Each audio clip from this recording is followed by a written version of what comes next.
Hello everyone, and welcome back to the 129th episode of Panther Talks. Hello. We've been away for a couple of weeks. 1 week my fault. The last month or two has just been bad. Okay, It has. it's not worked out for either of us. No, it's something that I'm definitely going to try and sort out on my side. Because some of it's to do with timing, other bits is to do with just me and my bloody immune system, which has for some reason gone to pot in recent months. I've got no idea why. Yeah, I don't like it. But for the most part, he's just going through it at the minute. yeah, I'm through the phases. Leave him be. But two bits. One is the fact that there was a lot over the last 2 weeks, because we did actually gather the articles for last week, so we have that to talk about, and we've got this week's. The other is, Will, you get older in 2 days. Okay, and Happy early birthday, I suppose. Even though I'm No, going to thanks. spam you with it on the day, so heck you. you'll be like the only one that I don't give a shit, I'll still do it. good for you. You know I do it every year. Heckin' deal with it. I'm just gonna forget yours just because I can. Yeah, I know you forget mine. You did it like, I think it was last year as well. And The worst part is like a week before, I'll be all over it. I'll know in my head, I'll be like, it's in a week. Oh, it's in 6 days. Oh, it's in 5 days. The day and the day before will come, and it's like it never existed. That sounds about right, honestly. Because my brain's just like, ha, you want to remember something? Not today. Not happening. But yeah, we have a lot to discuss, so let's get straight into it, and we'll see how this goes this week. Start as we mean to go on, I suppose. So, Saints Row 7 has been teased by a developer, which is interesting considering they closed down. I don't know. I don't know if you recall this, but after the horrific game that was Saints Row Friendship is Magic, as I've taken to calling it, they ended up closing down because of how bad that game did and how bad the last couple had done. But apparently, according to one of the developers who worked on the first entity in the long-running series, there is a possibility for a new game. And it's the Saints Row 1 director working on a prequel pitch, asked by the actual ownership of the Saints Row IP. Now, the last Saints Rows I remember are 3, Get Out of Hell, which was basically just DLC for 3, and 4. I don't remember anything after that. Get Out of Hell was DLC for 4. Oh, okay. I was close. You were close. So yeah, I remember 2, 3, 4. Those were like my big ones. I've kind of purged my memory of the Saints Row reboot because of how horrific it was. And if I remember it, I'll just go on a rant that will not... It will last longer than this episode. So I played a whole lot of 3. I quite enjoyed 3, to be completely honest. It was a very, very good mess around time. Oh yeah. And I think I played a little bit of 2, but don't remember anything of it. And I saw a little bit of 4, but never actually played it. 4 was okay. It was nowhere near as good as 3, and it was definitely nowhere near as good as 2. 2 was my favourite because they had a bit of seriousness to it, but it wasn't much. It was similar to 3 in that way, but it had good bones basically around its creation, which I was happy with. 3 was just fun. There was nothing else to it. No, exactly. 4 tried to go over the top and it went too far, and that's what fucked it up. And the reboot just... God damn, there is nothing worse than that thing. Really isn't. My favourite thing I will still remember about 3 is upgrading the AR to get the underbarrel grenade launcher, and then getting infinite grenade upgrade. And when you crouch, you have no fire rate cap on the grenade spam from it.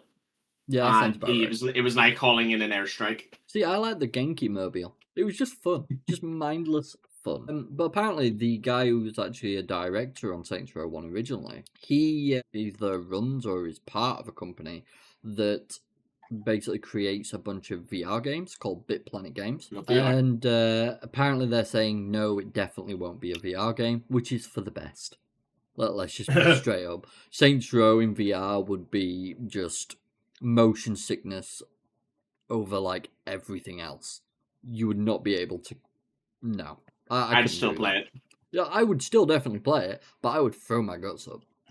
Oh no, man, I'd be all over that shit. So apparently he does have a very clear vision for the prequel, but it's unlikely to arrive before 2030. Jesus! Whether the game comes out first or the world ends, we'll see. But, you know. What the fuck is the point of telling us? I know, right? But that's, to be honest, a pretty common thing. So, in regards to what you said beforehand about we'll be covering bigger topics, the bigger topic at the moment is GTA 5, GTA 6, and everything around that. I think a lot of people already know, but GTA 6 has been delayed. Oh, yeah. And Was it to the end of next year, did I hear? Yes. It's, I believe, November 17th or something like that, 2026. Absolutely not shocked at all. No, not in the slightest. But ironically, just the week before, I came across this article, which was about how the Grand Theft Auto 5 actor thinks GTA 6 deserves to cost $100. Oh, do they now? Yeah, which is a fucking ludicrous statement in my opinion, but here we are. So, Jay Klatz, who famously portrayed Lester Crest. Oh, what an irony that the head of the actual heisting would think that way. Also the guy that looks like a genuine paedophile. But moving on, although neither Rockstar nor Take-Two Interactive has revealed the official price of GTA 6, analysts predict a price increase from the usual $70 is on the horizon. And Klatz believes it would be perfectly warranted if it were to happen. Why would it? Well, once again, he is just an actor, so he wouldn't really understand much regarding that in the industry, but here we are. Gotta say though, the actual photos and things that are coming out from GTA 6 do look good. Will I play it? That's fantastic when you do it in photo mode and specifically make cinematics for that sort of thing. Exactly. But what's the actual game going to be like? That's the big question. So, I've got to bring this up because the next few points won't make too much sense without it. So, Take-Two Q2 net bookings vastly exceed expectations to $1.96 billion. The firm reports the second best quarter of net bookings in its history, revises outlook for the full financial year. Take-Two Interactive has published its second quarter financial results, reporting significant increases in revenue and net bookings. However, the latest report was overshadowed by the news that GTA 6 has been delayed for a second time. So, the actual numbers for this, by the way, are net revenue, $1.77 billion, up 31% year on year. Net loss, $133.9 million, compared to $365.5 million in loss in the year ago quarter. And total net bookings of $1.96 billion, up 33% year on year. And 20% of that is going to go straight to the CEO's pocket. Oh, guaranteed, yeah. During an earnings call via Seeking Alpha, Take-Two CEO Strauss said net bookings vastly exceeded expectations, increasing 33% to $1.96 billion. This represented the best second quarter of net bookings in Take-Two's history, which saw a 20% rise in concurrent consumer spending, RCS, which accounted for 73% of total revenue. Zelnick noted that successful launches of NBA 2K16, hate you, 26, Mafia the Old Country, and several mobile titles, hate you even more, oh god, more than offset the challenges Borderlands 4 faced during its initial launch. How is that sitting, challenges. actually? How is that sitting? Borderlands 4. Let's see. Still mixed. Still not good. No, I thought you said it was like... Oh, Jesus. Oh. That looks good. Yep, that looks real good. I mean, you go down to the... Aside from the pitiful performance and unacceptable response from the studio to it, game is great. Okay. So that's the problem. Still performance issues. Oh, no. Well, this was unintentional. Makes a big picture move. That's the one. Hit. Never done that before. Never done that before. The CEO said the release was a bit softer than it would have liked due to challenges with optimization and performance on PC. No, it was because of Randy Pitchford's typical foot-in-mouth response. In retrospect, we feel there are things that we could have done better and we intend to do better in the future. Zelnick explained, in the fullness of time, we think the unit sales on this title will be very solid. and the economic results will be in line with our expectations. Take-Two saw major success in its mobile segment for this quarter, which accounted for 46% of its revenue compared to Rockstar's 15%. That is absolutely disgusting. Yeah, I absolutely despise this with like a burning passion. Zelnick said mobile is a very significant part of the business, which has grown faster than the console and PC parts of the business. I hate this. I hate this with a passion. I really do. I would like to point out, I used to be like a massive mobile gamer because it was sort of my only option. In the last, I would say, 5 years, I have contributed absolutely nothing in terms of revenue to mobile games. Oh, as it should. And I will continue to do so. Good on you.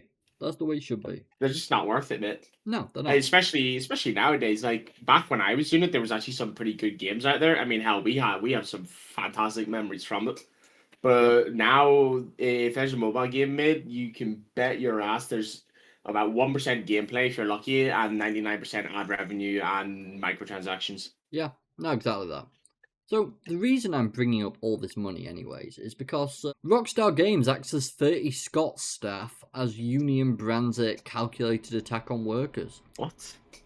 Yeah, so it sacked over 30 staff in Scotland in a move Union. Rory? Yeah? Do you want to check your internet? You're going very robot-y on me. Am I? Everything back to normal, or...? Yeah, I normally give it a second to see if it passes, but you kept going there, and then of course the moment I decided I'd say something, it stopped. That sounds about right, doesn't it? I just checked. Yeah, about right. Let me just. Yeah, that's all fine. So Rockstar, is it gone again? Oh Nope. yeah. Yeah, It dropped to red briefly. The fuck's going on there, Discord? What are you doing? Why are you being a bitch? What the fuck? My ping's at normal. I don't think I'm down. Wait, am I downloading? Ah. Whoops. I guess when you entered the big picture mode, it decided to brick me. run Yeah. an update check. That's fine. 1 moment. There we go. That should hopefully resolve some of it. Hope so. And I'll also do that. There we go. So, anyways, Rockstar Games has sacked over 30 staff in Scotland in a move union bosses branded the most blatant and ruthless act of union busting in the history of the games industry. Now, as we've just mentioned, they brought in one of their best fucking quarters ever. And yet they're turning around now and go get rid of these people. You know what, though? This is another thing we are constantly talking about. We see these massive companies bring in revenue like they've never seen before. Yeah. And yet they are still laying off thousands of people. Exactly. It's a massive concern. Then we dig a little deeper again, and we see that the CEO got some enormous raise as well on top of the workers being laid off. Take-Two, isn't it? So Take-Two Interactive CEO bonus and salary.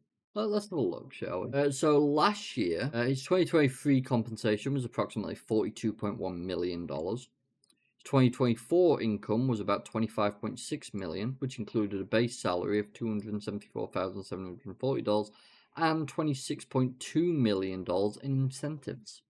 So he got well over 50 million there. Nice way of splitting it up. So he got over 20% more of what he got the year before. Oh no, that'll make up the 26.5. Oh, okay. Yeah. But that's still a ludicrous amount of money. For doing what exactly?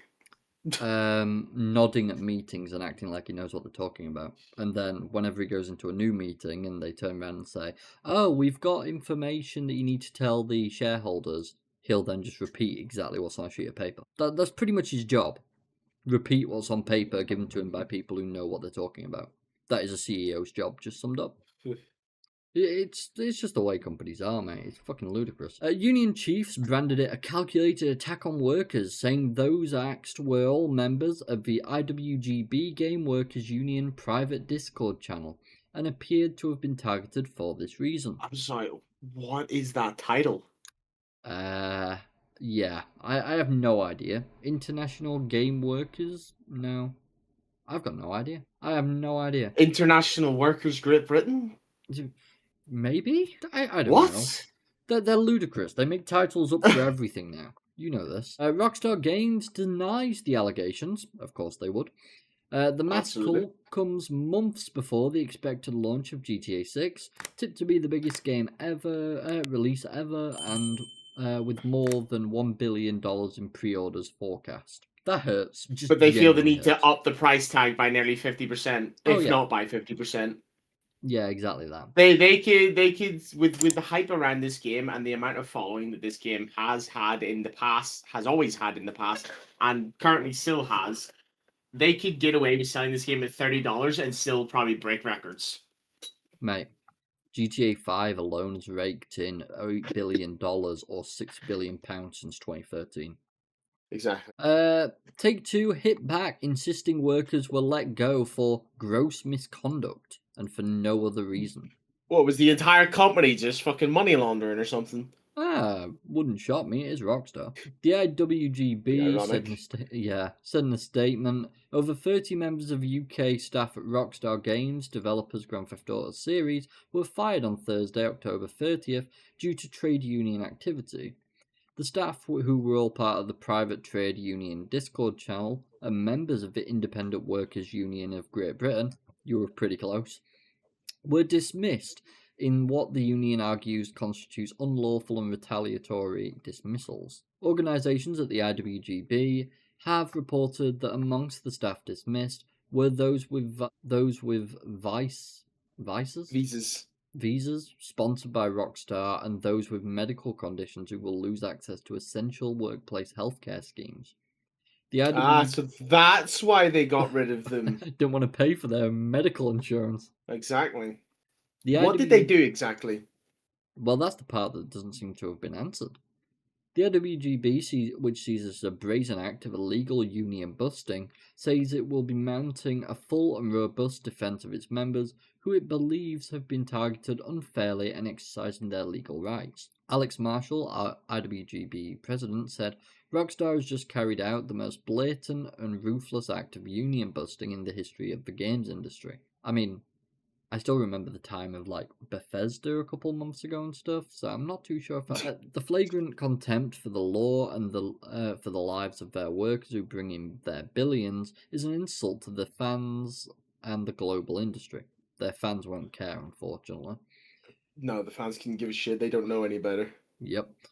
Despite this calculated attack on the workers organising for a collective voice and to improve their difficult working conditions, the Rockstar Union remains undeterred. They will keep organising for respect and better conditions, whilst continuing to pour their blood, sweat and creativity into games that are loved by millions. The IWGB will pursue every legal claim to ensure the members are reinstated and receive interim relief. Mate, if you just got told the fuck off by Rockstar themselves and Take-Two, would you even want to go back? No, not particularly. No, I'm not saying you wouldn't go back because I'm sure the wages are nice. Oh yeah, definitely. But I wouldn't really want to be going back. No, preferably not. Next That's year, kind of the rest of your career there just ruined because of what they've done. Effectively so. Next year, GTA 6 is expected to make upwards of $10 billion, £7.6 billion. That's enough to end world hunger for a year. Such a flagrant attack on workers' rights from such a valuable studio sends a very clear and shocking message to the world that money matters more than people. Might I just add, please don't do grandstanding like this. It just makes people not take your point seriously. Alan Lewis, head of global corporate communications at Take-Two Interactive, says, we strive to make the world's best entertainment properties by giving our best-in-class creative teams positive work environments and ongoing career opportunities. Our culture is spouting nonsense trying to fill people's heads with, oh yeah, we're so good. Exactly. Our culture is focused on teamwork, excellence, and kindness. Sure, Rockstar Games terminated a small number of individuals for gross misconduct and for no other reason. As always, we fully support Rockstar's ambitions and approach. And what was the reason? Yeah, I'd love to know what they quote-unquote did. Yeah, that's the big question, isn't it? The fact, though, that it is a bunch of people who had visas and medical expenses, if that's not just all around, I don't know what is. It's very telling. So it's obvious. Yeah, exactly. I was close. November 19th. The games industry. 2 days off. Yeah, the games industry has been left reeling from the announcement that GTA 6 has been delayed yet again. What a shocker. Shocker. The news What's was... the year count up to now? Ooh. How many times has it been delayed now? Is this his third or fourth? Not just delays, but development in general. How many years are we up to now? You know what? I saw another question actually that I'd really like the answer to. Just over 4 years. Oh That's no, that's Gran Gran Turismo Turismo. 6. That's not what I You was missed asking for at all. you missed an A. You missed an A. Yeah. In your search. There you go. Yeah, that explains it. Pre-production began in 2019. 7 years. It will be. I'm sure it will climb. Now the question is, what's the cost? About $2 billion. Absolutely ridiculous. That's a ludicrous amount of money. And what exactly are we gonna get? Suffering. Pain and suffering. The same shit as GTA 5, just larger. And with better graphics. If you can run them. Well, yeah. That's the key word. If you can run them. If you fucking 80, 90s, Supreme, Super Deluxe, Extreme. No. Now we need quantum computers. Jesus Christ. The news was revealed as part of Take-Two's Interactive's impressive second quarter financial results. Dear. Wow. He told that he was not in the least bit worried about the impact or of the delay on business. You should be. Mm-hmm. I'll be honest, this is just exactly what I'm thinking. A question I'm thinking about more progressively is this. Could the late arrival for GTA 6 have an impact on when next-gen consoles come to market? It's highly Next-gen plausible. consoles are going to be lucky to fucking run GTA 6 at 10 FPS. Mate, next-gen consoles are going to be lucky to even launch at this rate. The industry's falling apart around consoles at the moment. I don't even know what's going on. If they come out and when GTA 6 comes out, mate, you're either going to get 10 FPS if you're lucky, or fucking Vice City graphics. Yeah, well, I mean, it's in the same place as Vice City, so this feels so retro. It's all we're going to hear from the console fans. At this point, I hope the studio closes and GTA 6 gets cancelled because I'm so bored of hearing about GTA 6. Yeah. So, we actually do have some more information about what they apparently got fired for. I'm looking forward to hearing the bullshit excuses they've come up with. It took action against a small number of individuals for distributing and discussing confidential information. Okay. We took, discussing confidential information in a public forum, a violation of company policies. So, hang on, let me guess. They went out for coffee on their lunch and were talking about what they were doing in office. Yeah, and someone ratted them out. I'd say different. Think about what that article said prior. It sounds as though it could be a case where basically they were talking about things that were going on in the office within this IWGB Discord chat, and because it was classified as confidential information because it's about the office, they fired them. Excuse, mate. Yeah, basically. As they would put it. Yeah, and also on top of that, it's probably a way of effectively turning around and going, now we don't have to deal with these issues because we've got rid. It's a pretty simple way for them to go about it, and I think, to be honest with you, that would be about right. Oh yeah, and workers affected by the Rockstar layoffs have been protesting in London and Edinburgh. Good. Which is fun. We have protests right outside the office. I fully believe they're not going to get anywhere with it because this world it just doesn't care about the small person at all. Of course. And unless you have an M or a B next to your total net worth, they couldn't care less. Exactly that. So, I don't know whether this is good news, bad news, or in between. I'm personally not sure on it. But Hogwarts Legacy 2 could apparently be an MMORPG according to job listings. I have some doubt on it. I've got a feeling, if anything, they're probably going to go more down the route of maybe we could jump into a co-op. And that's what I'd hope. I feel like if they were going to do that, they would need such an enormous world created. Because, like, my problem as well with MMORPGs is there's always people doing the same thing. And that's going to happen because it's a solid game. And that gets frustrating. It can, definitely. Especially when you've got games where there's events that if someone beat you to it and you're waiting on respawn timer, stuff like that. Yeah. That's got to be the most frustrating crap ever. Oh, definitely. Especially when there's so much space in Hogwarts. Yeah, exactly. And that's my thought. Is Hogwarts in its own is kind of small. Yeah. So how much are they going to be expanding outwards from just Hogwarts? That is the question. Both a job listing for designer, narrative systems, and listing for lead developer would line. I think I'm supposed to say would line up with other career posts that could give players a fresh insight into the potential MMORPG. Designer narrative systems description mentions that it need to be applicable to be able to create within an established franchise, have deep literacy. Yeah, that's about right.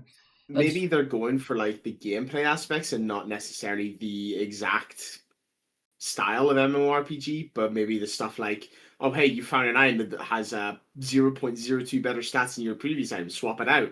Maybe that's kind of what they already did in a way. I really dislike that system. Same. It's annoying. It's just all about numbers. You can't find an item that you actually like with like some secondary status effect that works well with your build. It's just, oh, this has one damage more than my previous item. Let me swap it.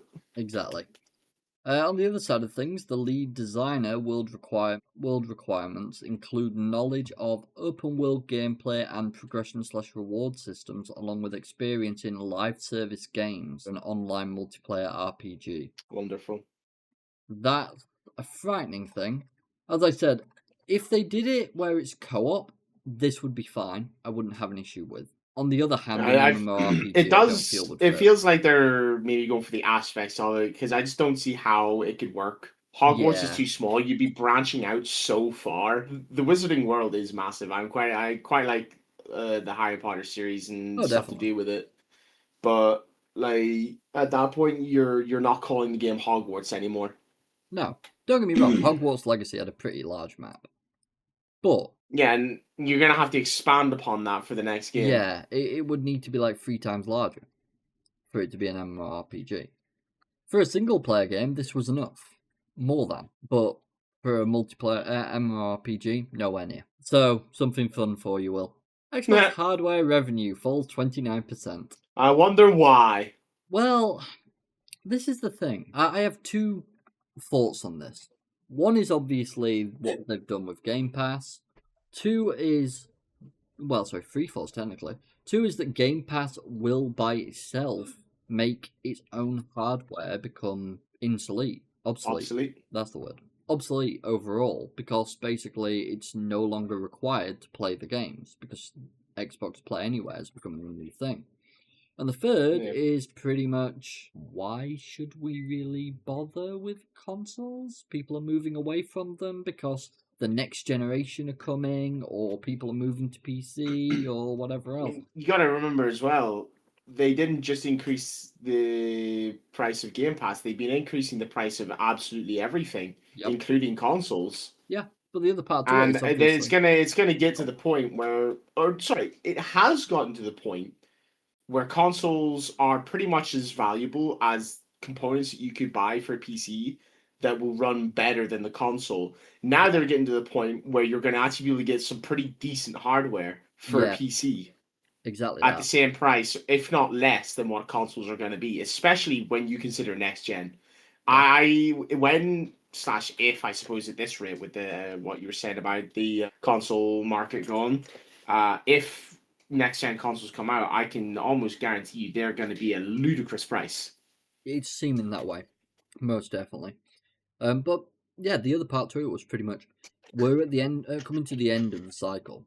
Everyone who wants an Xbox console or a PlayStation console has already bought one. The sales now are going to trickle to slow, or if not, they're going to stop.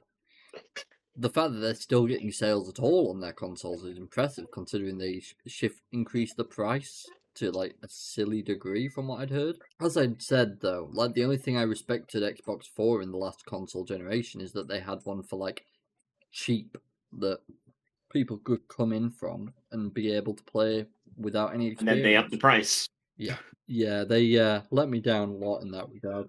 Same with Game Pass. That let me down a lot. I actually cancelled it, by the way. I don't blame you. Yeah. But I have some good news this week, Will. Do you? Because right now it's just been a shitstorm. I know, but this is good news. Nintendo's creature capture patent dealt Blur mid-Power World lawsuit. Japan rejected it. Yeah, we talked about this very briefly, and you sent me this, and I couldn't have been happier. Yeah, well, I have an increase in good news, which everyone Okay. knows about the Japan side. What people are probably only just starting to hear about is the US patent also re-examined it, and they also rejected it. Beautiful. So that's the creature capture and battling mechanics completely blown out the water. They have 2 months, I think it is, to argue back against the US's decision on that one. If they do, they might get through, but I can't see it. But if they've re-examined one, what are the chances that they're going to not re-examine the others? I think Japan might take the same steps as well. But apparently the US re-examined this one because they saw Japan's decision and then thought, well, if they've not passed it through, we've got to be missing something. So then they started to look into it, and they've basically gone, nah, can't have this. It would get to the point where if they just kept like allowing them to patent all this stuff, no one's gonna be able to create a video game ever. Exactly. And that's sort of what the US said. They were stating how basically they believed it was, I think it was something along the lines of, it would be counterproductive to the games industry if this patent It was would be. allowed to continue. How many games do you know of where you spawn things? Oh, tons. Absolute tons. I'm trying to find the quote, but I can't seem to see it. It's unfortunate. But yeah, I know that was roughly what they said. But yeah, it seems like they're basically going to be getting rid of that patent because there's so many other games and things that actually utilize it and these sort of features that it would be ludicrous to patent it and prevent it. Which is fair enough. Oh, and, cause, you know, we've got to read a reader's opinion from time to time. And I know you and me used to have a real blast reading these. There was like 2 good ones in the entire set that we ever read. I remember this. The news that the US Patent Office has ordered the agency to re-examine the patent awarded to Nintendo at the start of September is both highly unusual. It's more than a decade ago since the agency last took this step, and very welcome. The patent in question is covering this. Yeah, I know. It's some. Fuck off. Covered the action of an in-game character summoning another sub-character to fight on their behalf. As such, as many people pointed out, when it was first granted, this patent is ridiculously broad, and it should never have been given the green light in the first place. The patent describes a very common game mechanic, and in filing for it, Nintendo acted like a common patent troll rather than a respectable company. In granting it, the US Patent Office showed itself to be asleep at the wheel. At least one of the parties is now trying to make amends. Nintendo is well known for being one of the most litigious companies in the games business. The family-friendly characters and worlds often seen in stark contrast with unbridled aggression. What? It's all a front. It is. It's got an unbridled aggression of its legal team. That's all it does. A contrast it's often noted that the company shares with Disney. Yeah, I'd argue I agree with that. So, how long do you think it'll be till we get like a cease and desist from either Disney or Nintendo, considering either of them? Don't worry about it. All right, I'll make sure to set up a PO box so that anything goes there and I can just ignore it. They come to me about anything and I'm just gonna be like, yeah, listen, he's the manager. I might be, but I am not responsible for this man's comments. Immediately throw you under the bus. Fucking bitch. Make up a load of Discord screenshots because it's easy to edit Discord shit, and just be like, yeah. Actually, I don't even need to. I just be like, yeah, like he messages me constantly to get to record. Did I ever tell you about like the thing with Discord recently? How you can get your Discord account permanently banned? No. Basically, people have been doing this where they ask someone, for example, how many eggs are a dozen? You've seen it, right? Yeah. Yeah. So they'll say like 12, and then someone will edit the their question. It can be like a couple years down the line. They'll say like, "How old's your girlfriend?" or something like this, and then they'll send a screenshot as basically reporting it, and they'll get banned for child safety. Yeah. It's mental, absolutely mental. To be fair to the people who found it, though, very fucking clever on their part. I'm impressed. Concerned, but impressed. While its heavy-handed legal antics are often met with criticisms from fans, especially when they end up targeting things like a fan project, tournament organisers, or online creators, there's genuinely a quiet sense of approval within the industry for how Nintendo takes care of business. Its aggressive pursuit of piracy groups, modders, and jailbreakers, and rather more controversially, emulators, is mostly seen as serving the common good of the industry. Even if I'm not even going to try. It attracts means few are willing to publicly sing its praises. You know what I find funny as well about Nintendo's practices and how everyone kind of stays quiet? Did you know a couple of years ago, if you published any Nintendo game footage, like from any game owned by Nintendo themselves, to YouTube, they would take down the video. Unless you're a part of the Nintendo Creator Program. Wild. That was a genuine thing for a long time. And then eventually they sort of realised we kind of can't keep getting away with that. So they sorted it. Took them a while. I mean, they're just stopping people from discovering their game. Oh, Jesus Christ, this is long. The overall thing I think that we're all getting is, it's a good thing that Nintendo have been told to pack it the fuck in, and hopefully they'll get beat in court by Palworld's developers, Pocket Pair. Because if they don't, hopefully, I think we're all going to be screaming and shouting from the rooftops. But that's what it is. I told you about this briefly, didn't I? Yeah, it's just completely stopped. Yeah, so they're cutting over 14,000 jobs. Yikes. Yeah, this is where the sad news just kind of comes out and stands. I mean, it was never supposed to be in this industry. No. You can clearly tell. And it seems like they're going more towards AI and things like that, but people found out at the exact same time New World pretty much dropped to shit. So yeah, it's fucked. Throughout 2022 and 2023, Amazon laid off 27,000 employees as a way to cut costs following the COVID-19 pandemic. However, the loss of over 14,000 Amazon staff members would dwarf the summer layoffs that Microsoft made, as the latter made over 9,000 former staffers across the board. The Microsoft layoffs are significant. Why are we talking about Microsoft when it's to do with Amazon? Did you, by the way, take knowledge of the AWS outage the other day? No. Basically, like, a load of services worldwide just went down. I was at work at the time, and that impacted my job. Fucked me off for the day. But yeah, AWS went down and basically just fucking took loads of shit out with it. It was awful. EA is pushing devs to use AI, and they're not happy. We knew this would happen. We knew it had become more and more of a common thing, and it was expected from the get-go, especially after EA got bought out and is sat at around 20 billion in debt because it's cheaper for them to use AI and get some stuff moving than it would be because they can crank out a load of nonsense. Yeah, exactly that. They'll probably use it, honestly, to just build constant skins to upload to their games to sell. Oh, piss off. I guarantee you. In a new report by Business Insider, several unnamed EA employees complained about the mandate to increase AI usage in the company. According to these sources, AI programs like the in-house chatbot Reef GPT, what? Interesting, are being pushed into just about everything. For example, AI is allegedly being used to generate code, which requires quite a bit of cleanup later. Devs from areas such as level design have been tasked with helping the in-house bot to learn their work too, which sparked fears that they're going to be replaced. What were we saying when EA got bought again? What were we saying when AI was announced, mate? Well, yeah, it's been about the same time period, hasn't it? And now companies are going to start enforcing it. So the equivalent of forcing someone to dig their own grave, to be completely honest. Yeah, effectively so. I mean, apart from EA, other companies have also been diving into AI. Subnautica 2 publisher Krafton has committed to being a so-called AI-first company, which sounds dreadful. The company intends to automate work and implement an AI-centered management system using the technology to solve complex problems and improve productivity.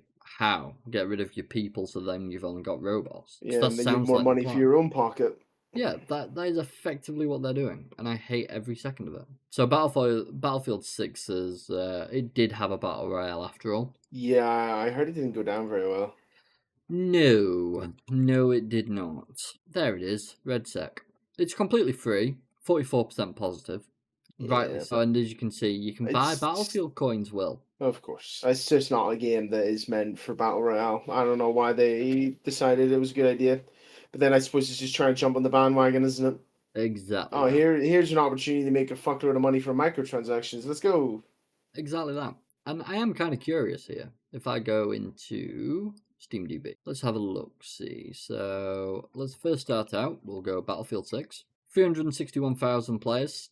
This game is still holding really well. Yeah. Gotta give it to that. So now if we go to Battlefield 6 RedSec, is there no like separate thing for RedSec? What if you tried just searching RedSec? Oh no, because technically it's DLC. Oh, that's bullshit. Oh no, it's there. Yeah, it's technically DLC, so can't pull it up. So it all comes under the same thing, so we'll never know. So that review. Yeah, that review is bad, man. Typical fucking map as always, nothing fucking new. It really is just nothing new. Then again, why is the player base review on here? They were selective about the reviews they let through. Yeah, that doesn't surprise me in the slightest. No, that seems about right. Dodgy Rogy. I feel like I've missed this. The 0 score. Oh, shit, yeah. I mean, I dislike this comment, though. RedSec somehow manages to be worse than the original Battlefield 6. But yeah, Battlefield I don't know 6 what that's is about. good. Who knows? Dumbness. Who knows? Former Sony bosses criticise industry's focus on live service games. Notice how it says former Sony boss, not current. Because I'd imagine the current Sony executives will be completely all on it, considering shit rainbows about it. You know, a certain Concord here. You know what I love though about Concord is the fact that even now I can just come on here, I can type in Concord, and I can pull up the charts, and I can still see what happened all that time ago. You know what? It fills me with happiness just to watch how that guy was stuff. playing on September. He was 29th. What does this guy do? That guy has got one hell of a life, man. I like how their all-time peak was 607. 697, sorry. And literally, that was, what? 10 days? 19th of August? You get to the 9th of September. What, 3-4 weeks? Yeah. And I just dies. Oh, have you ever seen something fizz out so fast? Yeah, my attention span. Moving on. Really moving on, huh? Yeah. Proving his point. Former Sony executive compares live service games to Mirage. Nope, didn't mean to click that. In an interview with The Ringer, Layden used his prior experience to criticise companies for chasing after the success of live service games. Layden compared the pivot to live service games to a siren's call, saying that it's like seeing a mirage on top of a sand dune. You pursue it, you can't quite get there. According to the executive, Fortnite was a classic example of catching lightning in a jar, and it's impossible to plan for such a unique occasion. And it does not depend solely on the developers having a strong vision for a project. He also was not interested in the idea of making a live service game at all, calling the genre not really a game, but a repetitive action engagement device. Exactly. So, Sean Layden, can you just do me a favour, mate, and just take over like the games industry as a whole? Not Sony. Sony's dead. More like a repetitive subscription, to be honest, but yeah, both work. Layden's opinions are understandable when considering Sony's highs and lows in recent years. Some single-player games like The Last of Us 2, God of War Ragnarok have been incredibly big hits. On the other hand, Concord was a huge failure, with the live service shooter shutting down in only 2 weeks. 10 days. Yeah, 10 days exactly. In light of Concord's failure, Sony seems to be taking its strategies further away from live service games recently. Back in January, Sony cancelled 2 live service games. One of them was reportedly a third-person open-world military shooter. Yeah, so new, so different. Being developed by Bluepoint Games, while the other was a God of War multiplayer game. Why? That sounds wrong. It does. That's not to say that... I was thinking to myself that, like, I don't really understand how the likes of God of War, they're still making those. Like, what could they possibly be making that keeps bringing people back? They've pretty much been going into other mythologies. Sure. That's basically what they've been doing. It started out with the Greeks, then it's gone to the Norse gods in recent years. And I think the next one they're predicting is going to be the Egyptian gods. Sounds very different. To be honest, the stories that they've been creating from them haven't been too bad. But it's seeing how they do as time goes on. All the games they've made so far have been pretty good. It's just seeing if they continue it or if they fuck it up. If I was playing them, I think I would have definitely got bored long ago. Oh, I can imagine. Helldivers 2 sold for over 90 million copies, for example, and it remains a very popular live service action game. You know, I am curious. It's been a while since we've looked. How is Helldivers 2 doing? I guess about 30k each day. Drops to a lowest of about 12k, and that's just on PC. So overall, I can say that's pretty reasonable. So Friday at 9 a.m. that you looked at that, so yeah, it's understandable. Within the last 3 months, just after an update, they did get a massive arc in players. It lasts for what seems to be like about a week, and there it goes. People come back a week before the update to get back into the swing of it. Yeah. Then grind out the update over the week after, and then they're done. Yeah, pretty much. And that's the way games usually work. And that's nowadays not really it is, sure. True. Oh, by the way, some good news. Solo Leveling Season 3 update. All plot and release date information so far. Nice. I thought you'd be happy about that. Did you hear about this? Counter-Strike 2 update has obliterated the skins economy. Oh yeah, apparently the Russian market went way down. Yeah, the costs and everything just shot to fucking nothing. I actually made about like £90 on CSGO a while ago, just from selling cases. Ooh, 90 quid, Roy. Yeah, Big I was pretty bucks. happy. That I'm surprised to see that. I thought the skins market died. This doesn't seem like it's dead. This doesn't seem like it's dead at all. If you're showing something, I don't see it. Oh, don't you? Oh, I know why. 1 moment. Change stream, entire screen. There you go. Does this look dead to you, Will? I mean, I'm not seeing anything in the thousands. No, but £448.30 for a fucking skin. Yeah, but if you go into that and go to its price history, that's true. What did it used to be at? Let's have a look before the crash. If I can. Yeah, this is marketplace for you, mate. Yeah, I forget it always likes to shit. Okay, so for some reason this skin went up. I like this day. This day was good. What's lifetime look like? Does it right? Lifetime. Okay, apparently this is one of the few skins that decide to go up in price. Yeah, pretty much. But I mean, all the knives and stuff, like, they plummeted. Yeah, I had heard this. People were fuming as well. I mean, it's a marketplace of nothing, mate. Oh yeah. Well, what are you paying for? No, exactly. The money I made off it, as I said, it was just cases. I had tons of cases. Cases will always sell. The thing is, the cases that I had used to be worth, I think it were about 40 pence. So I never sold them. All of a sudden, they were these ones I got. They were between like £3 and £5 for a case. So I just sold a bunch of them. My inventory, I think, is actually dead from it. It's ridiculous, man, honestly. As you can see, I have a lot of stuff in here. But, yeah.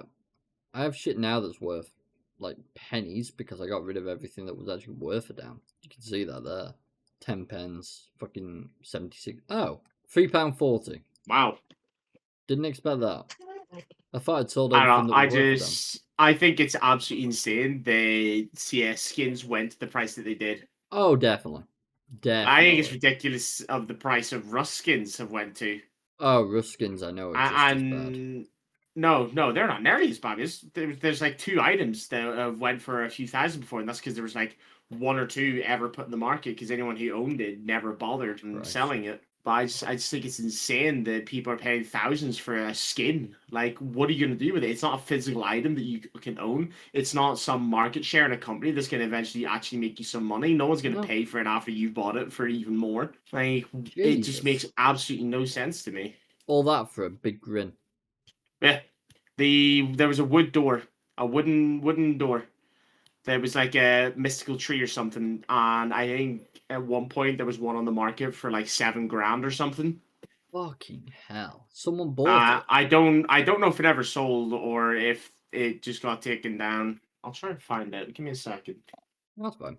I'm gonna just check the Counter-Strike 2 one, see what the highest price one is on this. Out of mild curiosity. If it'll load, that is. Because I think... Oh, here we go. StatTrak Flip Knife, $1.5 grand. That's just ludicrous. But at least it knocks some some money off them. Which I'm happy about. So items lost hundreds of dollars in value. Supply and demand heavily affect games cosmetic. Yeah, we know all this. So yeah, effectively, a ton of people just lost a load of money because for some reason they were putting money into skins rather than, I don't know, ISAs and stocks. Even though stocks, I'd argue, roughly the same problem. But it depends on which way you want to go about it. October 2018, this door I was telling you about in Rust, there's one sold for £5. Yeah. We jump forward to, coincidentally enough, October 2021, also at 2 a.m., which is almost exactly 3 years later. That's kind of crazy. There was one sold for £1,300. Then a month later, there was one sold for £1,200. Then in March 2022, £1,370. And then June 11, £1,370 again. Jesus Christ. So there's been a few around, but not many. And I'm pretty sure at one point in time, there was one listed for $7 or $8 that obviously no one ever bought. Yeah. Square Enix announces mass layoffs as restructuring plan pulls development from overseas. Man, Square Enix went to shit long ago. That's why they've not released any good games. Apparently, they've basically made the decision to remove their production from overseas and bring it back to Japan, where they're from. It could do good for them, but we'd have to wait and see. It is thought that the company is currently notifying some staff working in the UK and US of pending redundancies, and while the exact number of those scope in the US is unknown, IGN reports 137 jobs are presently at risk in the UK. Which is just what the UK needs right now. And then finally, NetEase shuts down subsidiary Bad Brain Game Studios. And the developer was unable to secure a new partner for an ongoing project. What games did you guys make? It told me not to click there, so of course I clicked there. I don't think they ever made anything. Oh, that's depressing. Yeah. No, it was founded 2 years ago and never created a thing. Right. So it died before it could even start. 2 years of kicking back and taking it easy, I suppose, for whoever was part of that. We're deeply grateful to NetEase Games for their support and for giving us a runway to explore. Giving us a runway. Sorry, to explore every possible opportunity. Our team poured everything into this journey, pushing creative and technical boundaries every day with passion, imagination, and craft. What we achieved together stands as lasting proof of this team's extraordinary talent. What did you achieve? Who knows, mate? I mean, I know I'm dumb. I know I'm not the smartest person in the room at any time, but what did they achieve? If they didn't create anything, mate, what are we supposed to take from that? They're idiots. They're idiots. That's all I can take from this entire thing. They are morons. I don't like them. Overall, bizarre. Do not like that. So, yeah, this week has been, honestly, a bit all over the shop. Just a bit. But, moving forwards, hopefully, we should be able to solidify some of the issues we've been having as of late. We will try and get back to a bit of normality, maybe. Yeah, I think that's sort of what we've been missing. So I'll definitely try and be more consistent. Even if I'm not too well, I will be kicking my ass into gear and getting on. So it's just that time of year, though, isn't it? Oh yeah, I always come down with something about this time of year, so it's about normal. But hopefully, moving forwards, we should be able to resolve some of these and get back to some normality before the Christmas period starts, and we have more shit to bitch about and moan about. I mean, once I move, I don't know. I might end up. I'd say I definitely miss 1 week, but it could end up also being more. That's fine, brother. Oh yeah, we do still have one thing that we do have to do at the end of the year. Oh yeah, we've got our yearly review to pull through, which should be interesting. The thing is, how do we even go about that? It's a good question. It's been such a mess. Because I have like 5 negative things. I just can't think of anything positive. There's definitely been a couple of good releases, but in terms of stuff we've actually played and enjoyed ourselves, what is there? Yeah. I mean, for me, there's Kingdom Come Deliverance 2, which I was talking to you about already. I mean, you've just started on that. I'll have finished it by the time the year ends. That much is a guarantee. But there's really not too much. It's quite sad. We would definitely have to sit down like during the week or something and just go through it together and try and find out what there was that we actually like can say, yeah, that's good. Yeah, I think that's going to be the need this year. We're going to have to sit down and actually discuss it properly, even if it's a point where we're like, right, what games do we have in our libraries that have come out this year? Okay, let's sit and play them for an hour each and we'll see how In terms of this year, like nothing. Yeah, pretty much the same. Other than, as I said, Kingdom Come. That's the only one I think I have. Actually, let me just check something. Yeah, I just load one up. So I think it might be a case, quite literally, of us talking about like the negatives of this year, the positives of like a game or two if we can find them, and then just talk about some games that we've actually been playing this year that have actually helped us keep our heads on our fucking shoulders, considering the industry's gone to pot. Yeah. I think that genuinely is the only way. Why the fuck do I have? Okay, well, I think that's the only way I can think to actually like pull that up. Sad, but it seems like the only thing that we can really do. But we shall see. Anyways, with all that said and done, if you have enjoyed, feel free to like, follow, subscribe, comment, all that good stuff. And the Discord is in the description. We are usually about, even if we're not in there at the time. If someone ever drops in, we usually end up noticing and drop comments in there. So feel free to come by and say hi. Almost always online. Yeah, he is. If I'm not working, I'm online. That much is guaranteed. But yeah, thank you very much for watching, and we will see you all next time. Bye for now, guys. We hope to see you next week. Fingers crossed. Catch you later.